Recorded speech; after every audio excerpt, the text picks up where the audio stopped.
Hello folks, I'm forecaster Brian Ivey. Today we're going to be talking a little bit about computer models.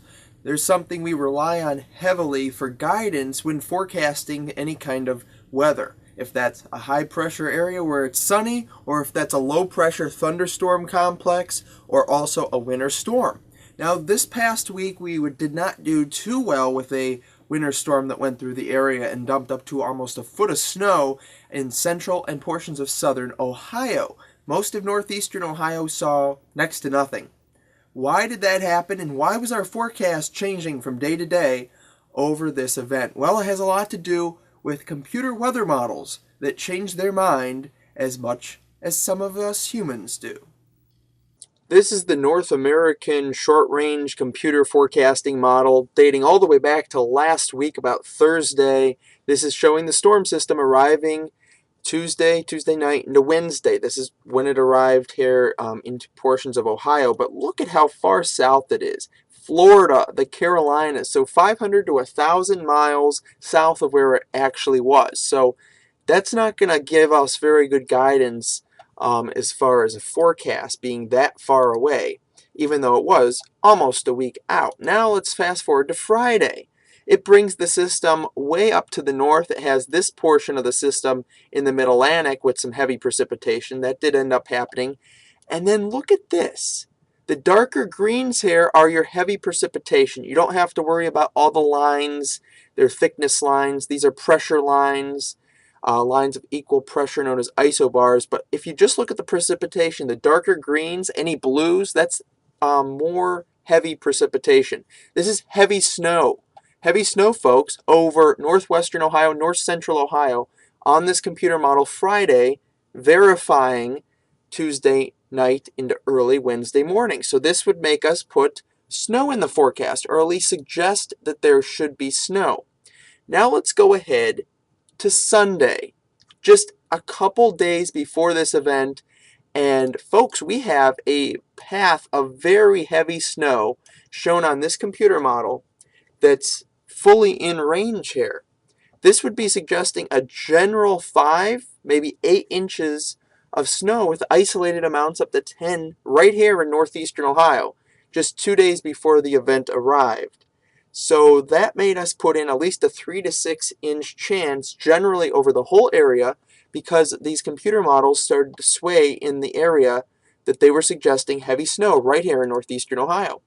Now let's take a look the next day, Monday. It might not look like a huge difference, but here is the heavy snow zone now over southwestern Ohio and central Ohio. If you notice, the next thing I'm going to draw here is in northeastern Ohio.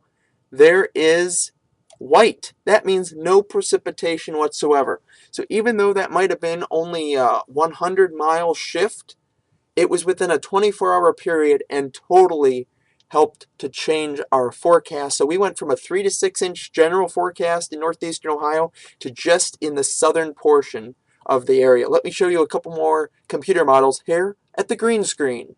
This is the European forecast model, and this shows the storm system on Sunday, forecasting for the period of Tuesday night into Wednesday morning. The low pressure system sitting right southwest of Cincinnati, bringing the heavier snow zone across southwestern and central Ohio. So this forecast model did have a little bit of snow across northern Ohio, but not too much. So it had the right idea a few days out, when the other American forecast models that we also rely on to help make our forecast that we actually present a little difficult. It was definitely hard. This is the long-range GFS American forecast model. And what this is showing over Ohio is a heavy snow zone. This is also same period on Sunday, forecasting for Tuesday night and Wednesday morning, showing a period of heavy snow over northeastern Ohio, giving much of the area over a ½ an inch to an inch of liquid equivalent, which puts us at over 4 or 5 inches of actual snowfall.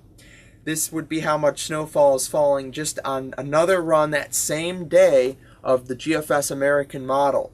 It puts some pretty impressive numbers across southern Michigan, northwest Ohio, and just the northern tip of Ohio. Again, just about 48 to 55 hours before this storm hits, we're seeing a big snowstorm in Michigan, and that did not happen at all. It was well south of there. So again, we're led to believe things that were far from what actually occurred.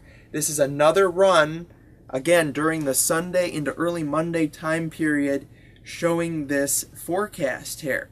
This puts a period of heavy snow, about looks like 9 to about 12 inches of snow across northwestern, right into north central Ohio, and in the extreme western portions of our viewing area here. Otherwise, a general 4 to 6 inches, again, right through northeastern Ohio, just about 48 hours before this storm hits. So they do not get the general idea till Monday. This is the forecast model run for Monday, and it shifts all the heavy snow and puts the accumulating snow of 5-10 inches into southern portions of Ohio, Columbus area, Dayton, north of Cincinnati.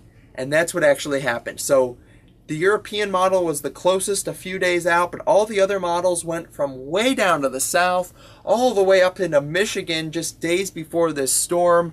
That led us to change our forecast a couple times. We don't just use computer forecast models, but we do heavily rely on several of them to give us an idea of what is going to happen in the future, and they did not perform well at all this time, and that led us to forecast 3 to 6 inches of for northeastern Ohio just about 48 hours before the storm hit, when most areas saw nothing except down towards the Route 30 corridor. So there's a little bit about computer models and how they can sometimes be really accurate, and other times this is what can happen. So, of course, it's weather, it's the future, and we're still not quite advanced with the science yet to be perfect all the time. Hopefully you enjoyed this little report. I'm Brian Ivey. Have a great day.